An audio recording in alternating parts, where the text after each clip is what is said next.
ప్రకృతిలో దృగ్గోచరమైన విషయాల్ని మనిషి హృదయంలో ఉదయించే భావాలకు రూపకల్పన చేసేదే శిల్పకళ. ఒక్కసారి జయధ్వానాలతో ఆ బంగారు శిఖరాన్ని దర్శించుకోండి. అదిగో స్వర్ణమయ గోపురం. శ్రీ లక్ష్మీ నారసింహ నమో నమః జయధ్వానాలతో నమోవకాలతో స్వామిని అదిగో జగజ్జేగీయమానంగా మెరుస్తోన్న బంగారు గోపురం.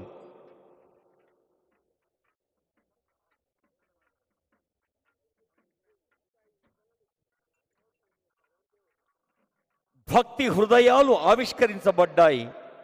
ప్రతి హృదయంలో భక్తి ఆవిష్కరించే సుముహూర్తం, పవిత్ర సందర్భం. తెలంగాణ రాష్ట్ర ప్రభుత్వం, దేవాదాయ ధర్మోదాయ శాఖ, యాదగిరి దేవస్థానం భక్తులకు ప్రపంచవ్యాప్తంగా ఉన్న భారతీయ సంస్కార అనురక్తులకు అన్ని వేళలా అన్ని విధాలా మంచి జరగాలి.